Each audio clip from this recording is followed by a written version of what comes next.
Hey guys, welcome back to my YouTube channel and welcome back to another horror movie review. Now, recently I reviewed the first Sinister movie where I explained why I found the first Sinister film genuinely creepy and terrifying.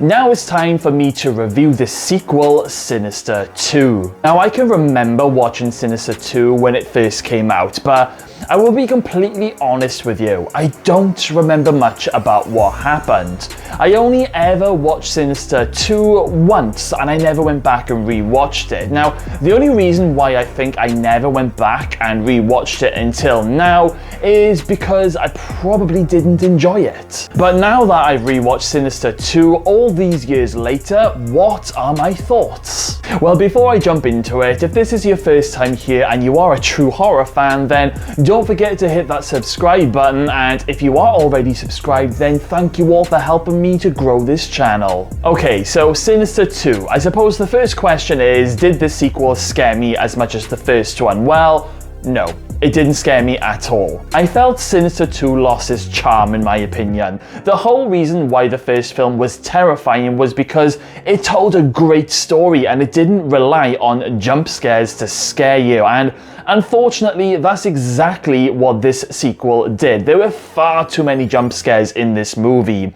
I mean, Bagul is back, of course he's back, he's the main star, but the very few times that he does make an appearance in this movie, it's mainly done through jump scares. Bagul totally lost his fear for me in this movie. Now, as for the story itself, it actually isn't a bad story. Not as bad as I remember anyway. You have Deputy So-and-so from the first movie playing a much bigger lead role. Now, he is no longer the deputy, he's completely quit his job, or did he get sacked? It's one or the other anyway, after the events of what happened in the last film. Basically, he feels terrible guilt over what happened to Ellis and his family, and Deputy So-and-so, he's been going around setting fires to all of the houses that have had that previous murder to try and break the Bagul cycle, break the chain.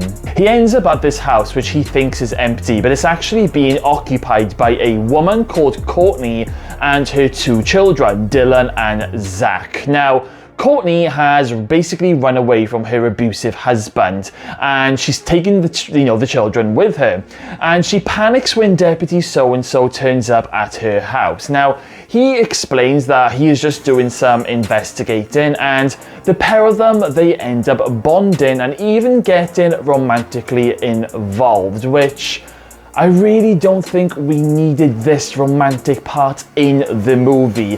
That was just a bit of a no-no for me. I don't go and see a horror film to see any kind of romantic story. A few other things that was a little bit wrong with this movie was the murder tapes. They didn't have a patch on the first film.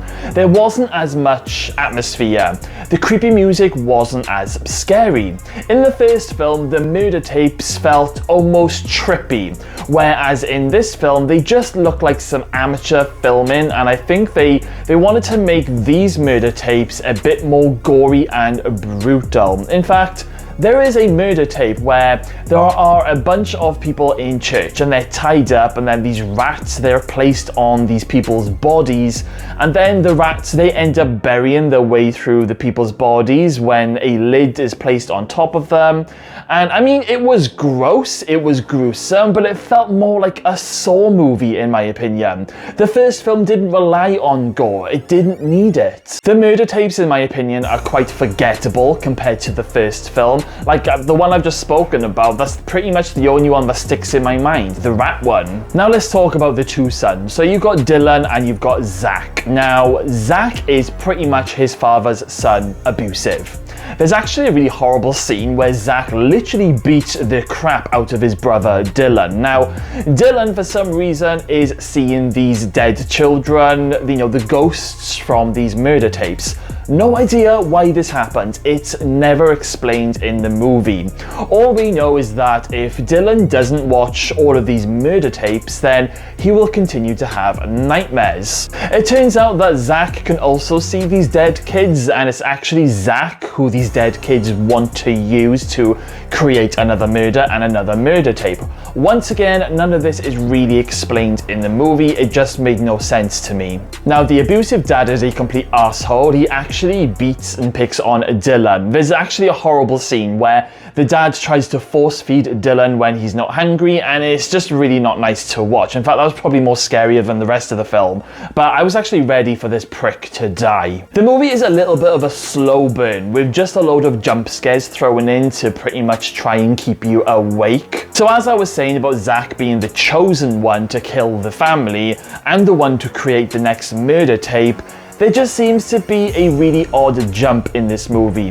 One moment we see Zach recording while the family are all out on the field one afternoon, and then next minute, the mum, the dad, and Dylan, they're all tied up on these massive crucifix crosses, and they're about to get burnt alive. And I was like, what? How on earth did this little boy manage to do this and get these people up on these very big high crosses? It was just a little bit stupid in my opinion. Zach actually sets fire to the dad and burns him alive, which I'm totally fine with, that's fine. But at the same time, I'm almost thinking to myself, what the fuck is going on? Zach has totally turned into a little psycho, and there's no going back at this stage. He's just killed his dad.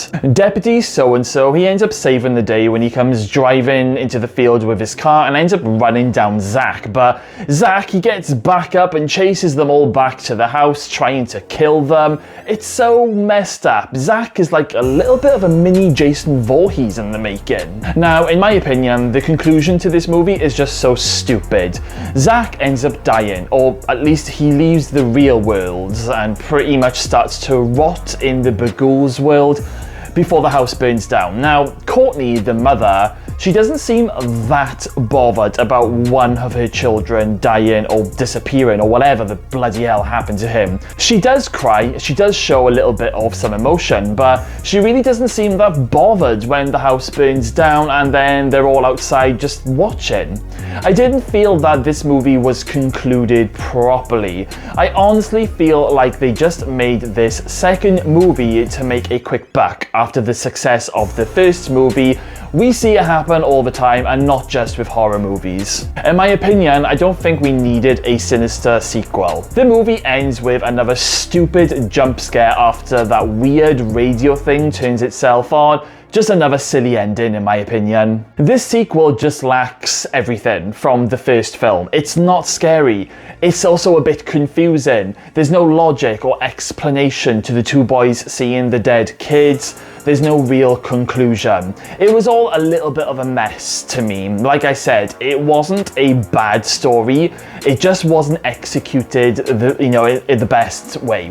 I appreciated that they try and do something different with this movie and not repeat too much of the first film, but it just didn't work for me. Especially because the first film was absolutely terrifying, and in my opinion, the first film is one of the scariest horror movies in the last 15 to 20 years. Now I know the reason why I never went back and rewatched Sinister 2. Saying that though, I have seen a lot more worse sequels than this one, so I've got to give it a little bit of credit. Would I ever watch this movie again? Yeah, I probably would. I probably wouldn't be, it wouldn't be my first go-to horror movie, but if I was with some friends who wanted to put it on, I wouldn't have an issue watching this film again. I just think my first choice would be the first film. Anyway guys, that's my thoughts on Sinister 2. Now I'd like to hear all of your thoughts. What did you think of this movie? Did it live up to your expectations, or was it a total letdown? Let me know all of your thoughts in the comments box below. Okay then guys, well thank you all for watching today's video. Make sure you smash that subscribe button, stay safe out there, and I will see you all again very soon.